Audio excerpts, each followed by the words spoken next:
Imagine values are like flowers that like to be picked every day. Values are like an inner compass. They are what matter to you deep in your heart. The person you want to be.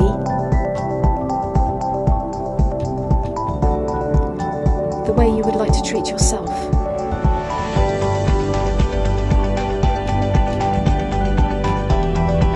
The way that you would like to treat others. The things that you feel passionate about.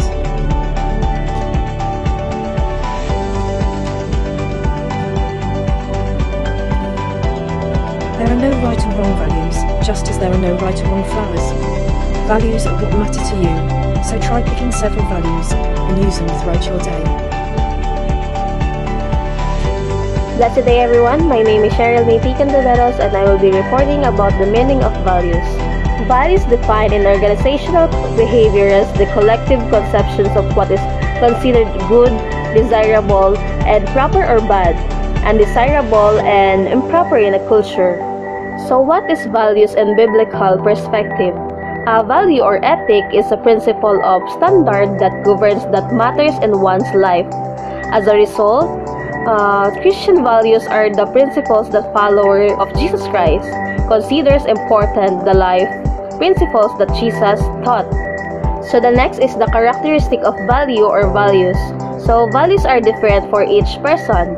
These can be defined as ideas or beliefs that a person holds desirable or undesirable. The ability in that statement is, the first one is what person could value, and the second, the degree to which they value it.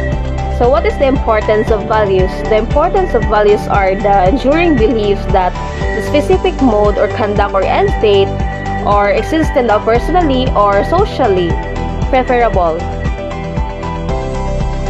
Good day everyone, I am Shana Maikatia Aguilar and today I am going to discuss to you the terminal values. So in the field of sociology, while studying the relationships humans have with each other and how they behave in groups, one invariable question arises. What motivates a person to do what they do?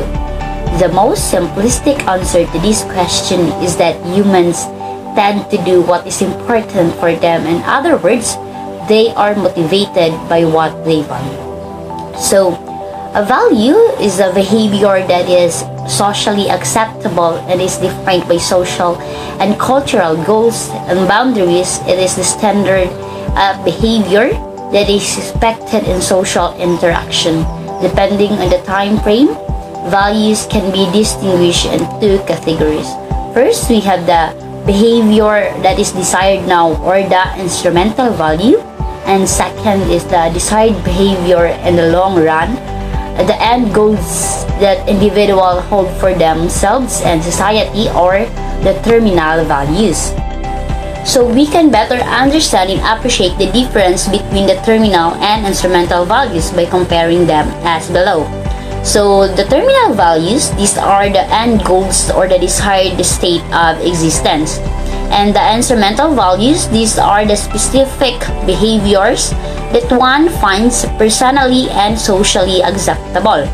So in terminal values, their nature lies in the future, while instrumental values, their nature lies in the present. So the terminal values, they guide the instrumental values, while the instrumental values are the modes of conduct to achieve the terminal values. So within a group, terminal values are the same, and within a group, instrumental values might differ. So in terminal values for an individual, these tend to remain the same over a while in the instrumental values for an individual, this might change over a while. So the examples of the terminal values are happiness, sense of accomplishment, and a comfortable life. And the examples of instrumental values is being ambitious, cheerful, clean, forgiving, polite, responsible.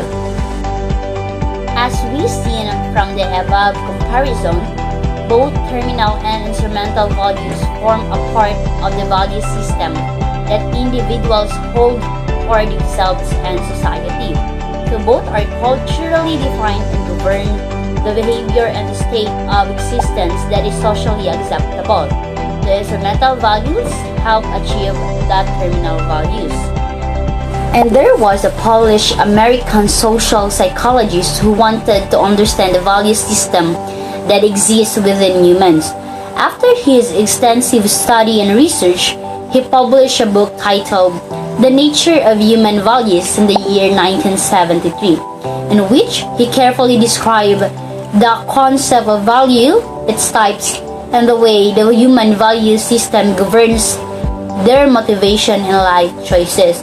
And he is Melton Rockich. So according to Rockich, value is defined as enduring belief. These beliefs define the mode of conduct and the end state of existence that an individual might desire to achieve. He believed that a person holds values for themselves and the society they live in, and that they still can be the same or different. For example, a person might believe that it is essential to forgive as an individual. However, the same person might also believe that society shouldn't be very forgiving towards delinquent behavior. So Rockich also categorized values that a person might hold in the following two types: the specific modes of conduct or the instrumental values, and the desired end state of existence or the terminal values. So according to Melton Rockich, terminal values are the desired state of existence that a person strives to achieve in their lifetime. These values are the ones that guide how an individual behaves in a social setting. They are the motivation for a person's action and form an umbrella that overarches the valve and that influences an individual's specific character and personality traits. So Rockich developed a list of 18 terminal values. Number 1 is a world at peace, free of war and conflict. Number 2 is family security, taking care of loved ones. 3. Freedom, independence, or free choice. 4. Equality, brotherhood, equal opportunity for all. Number 5, self-respect or self-esteem. Number 6 is happiness or contentedness. 7, wisdom, a mature understanding of life.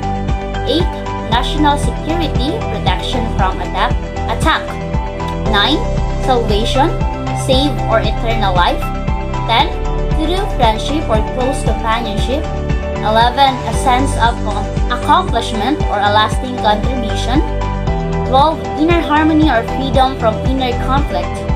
13, a comfortable life or a prosperous life. 14, a mature love or sexual and spiritual intimacy. 15, a world of beauty or beauty of nature and the arts. 16 is pleasure or an enjoyable leisurely life. 17 is a social recognition or respect, admiration. And lastly, an exciting life or a stimulating or active life. So happiness, a person may want to be happy. That might be the ultimate goal that they would want to achieve. To attain this state of being, a person would consciously make efforts to be more cheerful, forgiving, and loving. Peace.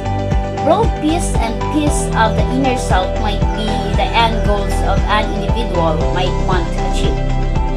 This value would be the guiding light influencing how individuals conduct themselves to attain their terminal value. They would thus be motivated to be more broad-minded, forgiving, intellectual, responsible, and self-controlled so that they attain inner peace and can spread the message of peace all around themselves. An exciting life. A person may want to have an active life and constantly stimulate their senses. They might be the state of existence they desire to achieve and to attain this terminal value. This person might exhibit values of being ambitious, broad-minded, capable, courageous, and independent. So So again, the terminal value means is the desired state of existence that a person's want to achieve in their life. This value reflects what the individual wants to achieve as the goal of their life. So the example of the terminal value would be a freedom, wherein a person would behave in a way so that his perceived freedom is enhanced and maintained in the long run. So Rukich divide the values into two types. The first one is the terminal values and the second one is instrumental values. And now I was assigned to discuss the instrumental values. So instrumental values relate to means for achieving the ends desired. Example, ambition, courage, honesty, and imagination. And instrumental values reflect how an individual gets there. And instrumental values is a desired mode or type of behavior. So modes of behavior that organization advocate include hard work, respecting authority, traditions, courage, being conservative, cautious, being creative, being frugal, honest, taking risks, and maintaining a high standard. So instrumental values are alternative behaviors or means by which a person achieves desired ends states. Sample instrumental values include ambition, honesty, independence, love, and obedience. So the key thing to remember about instrumental values is that they direct us in determining how individuals should behave in the pursuit of our goals. And that's all. So the topic is all about the values and motivations, intentions for meaning in life. So new researchers suggest that meaning in life or a purpose is related to values and motivation. But do not motivations of intimacy and friendship rate higher or lower than financial success? And do men and women have different values when it comes to meaning in life? So according to 3 Polish researchers, the values that we all come to realize in life are drawn from our personal cravings and our own motivation. So their work suggests that as a result, people are able to attain a greater level of meaning in their lives so long as they remain motivated. So for some, this might seem an obvious proposition. Being motivated by your values means that you achieve a greater sense of meaning in life. However, the hypothesis had not been fully tested until Zuzana Stiewicz and her co-authors, Anna Oleskowicz and Alexandra Slowinska, first publishers their researchers' paper into the subject in 2016. So, what is the values and motivation? According to Stiewicz and her colleague, their work which was carried out on samples of Polish university students started out from the point of view of 2 commonly accepted theoretical ideas and psychology. The first was developed by DC and Ryan. It's often referred to as self-determination theory or SDT.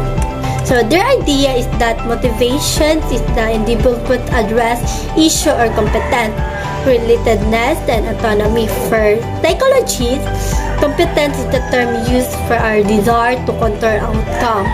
Relatedness is the best described as our innate desire to connect and care with others. So finally, autonomy is our desire to be an agent of control in our own lives. You cannot think of it as the ability to make decisions of ourselves.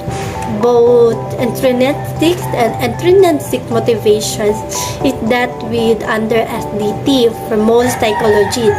Motivation is not a single concept but something that changes depending on the situations. What might motivations you at work might not be the same at that home. For example, since the 1917, psychology studies have referred to intrinsic motivations as our natural desire to face new challenges and engage in play with things we are serious about.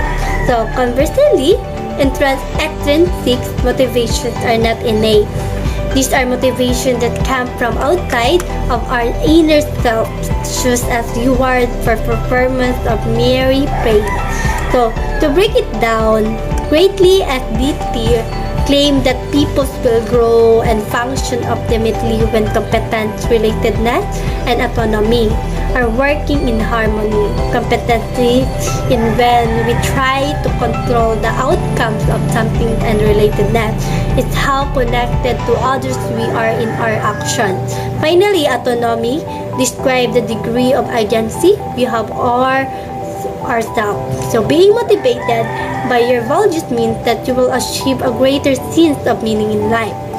So what this means, civic others theoretical inspiration came from the so-called logotherapy that was the first developed by the esteemed psychologist Viktor Frankl.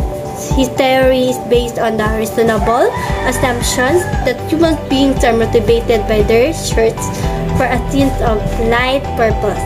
According to Frank, logotherapy is merely a word that represents the search of purposeful meaning in life. So by building on these theoretical ideas, the three Polish researchers were able to build a study that utilized personal striving assessment, or that we call PSA, a system developed by Robert Emmons, a professional of psychologist based in the US. So her teams finding use these theories and demonstrate the meaning in life in that closely related to motivation. It also related that found through a number of the personal values that participants respond to their assessment, which is often manifested in their personal striving in life. Motivation is the experience of wanting something or wanting to avoid it. When we study how we get motivated to learn, develop, and succeed, we can identify two contrary forces, extrinsic and intrinsic ones. On the one hand, we want to belong, desire to be loved, and seek to get the attention we think we deserve. We are motivated extrinsically by rewards in order to progress socially. On the other hand, we strive to explore things that are satisfying in themselves, disregarding rewards. We are motivated intrinsically by a natural curiosity which we follow because it feels right. The opinions of others don't matter.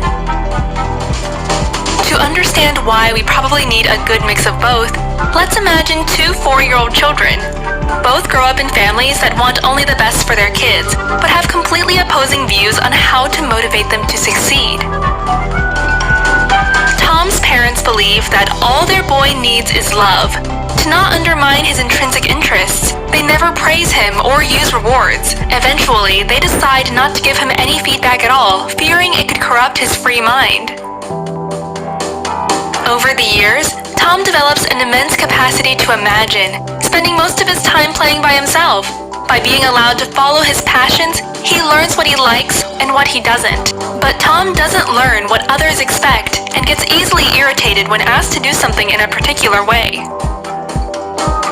Mira's parents believe that their precious little girl needs clear rules about what's good and what's not. They see it as their duty to help Mira learn by providing precise and actionable feedback on all aspects of her young life. Mira spends her days in preschool, music, and ballet lessons. Over the years, she gets exceptionally good at the things that please the adults around her. However, since there is neither time to play nor to relax, she doesn't discover her own interests. Being alone bores her.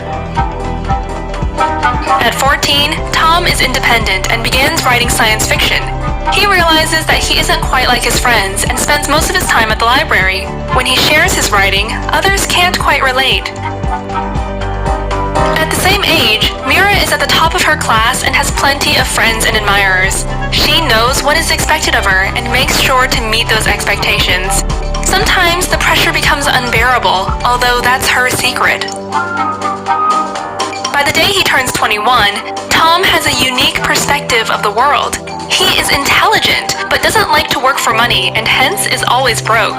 He hates the idea of conforming to conventional norms and is annoyed if someone interferes with his creative expression. At this point, Tom knows a lot about himself, but doesn't connect well with others. To him, people seem to follow rules without questioning them, just like sheep. Integrating into the society is difficult at this point, and he begins to search for utopia.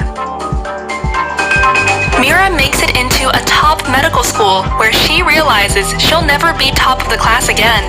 Once that place seems out of reach, her motivation drops and she wonders if medicine actually interests her. Since quitting is no option, she takes up a second major and runs for student council president. Soon, Mira will know everything about what others expect, but nothing about what she likes for herself. All her life, she has just listened, driven by external feedback loops. At this point, she's almost lost the ability to question the norms of the society she grew up in. Listening to our heart can tell us who we are, but not how to be happy among others. Listening to others can motivate us to be a part of their world, but doesn't teach us if that world is ours. This is why it's probably good for the two to go together. Then we can learn what we want and get the feedback we need in order to stay motivated to explore new roads into a better society. A large body of research shows that balancing the two forces is not straightforward. One meta-analysis of 128 studies examined the effects of extrinsic rewards on intrinsic motivation. While most rewards significantly undermined our intrinsic interest, positive feedback, which is an extrinsic motivator, inspires us to keep going. Put simply, honest words of encouragement get us going, while money or gifts undermine our inner drive. What about you? Do you listen to your heart or to the voices of society? And from your personal experience, which of the two eventually takes your decision? Share your thoughts and check the description to dive deeper into the topic. Blessed day everyone, I am Yural Ann Bicanyete and I will discuss about values formation and will. So what is value formation? Value formation is the confluence of our personal experiences and the particular culture we are intertwined in. So values are imposed from our family in childhood and reinforced through culture and life experiences. For example, kindness was imposed on me from my parents and reinforced throughout early childhood. Then I applied that value on the school and experienced how it helped me create greater social bonds with my schoolmates. My personal experiences growing up reinforced the value of kindness as I experienced the adaptive effects of showing kindness. Both personal experiences and cultural surroundings both reinforced the value of kindness. What is will?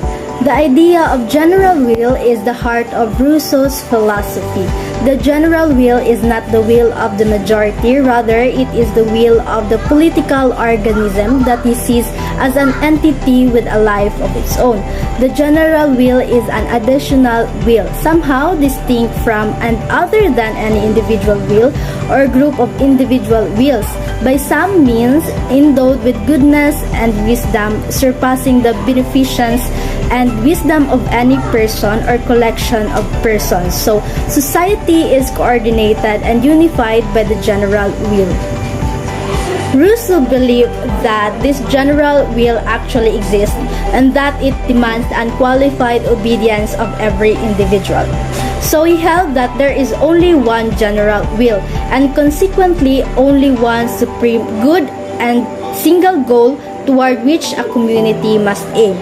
So the general will is always a force of good and the just. So the general will is good to each person and willing to sacrifice all other goods, including all particular private wills.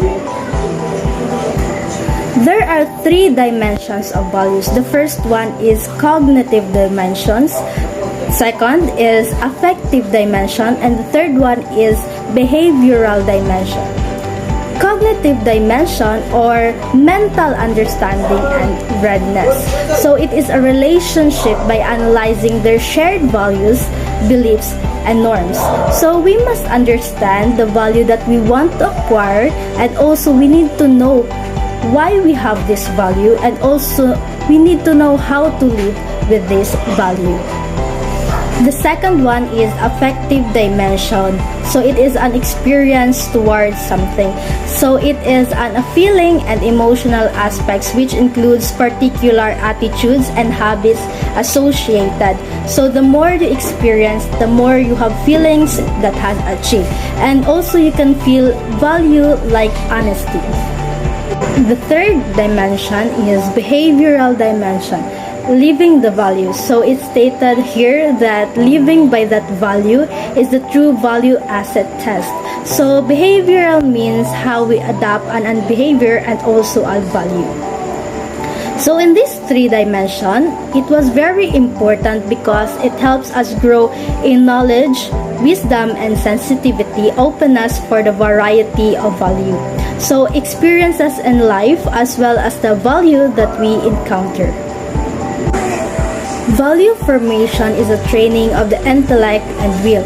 So when we say intellect, it's about our mind. And when we say will, we mean a determination to achieve something or the power to do so. So your intellect discerns a value and presents it to the will as a right or wrong value. So our mind is the one who will decide when it comes to values. So intellect always chooses the right value. So your will act on the right value and will to avoid the wrong value presented by your intellect. So the will is the one who will avoid the wrong value presented by our intellect. As described by Saint Thomas Aquinas, the intellectual proposes and the will disposes. So Saint Thomas Aquinas means here that our intellect will be the one to offer that value that needs to be formulated. And our will be the one to dispose of our incorrect values that do not need to be adopted.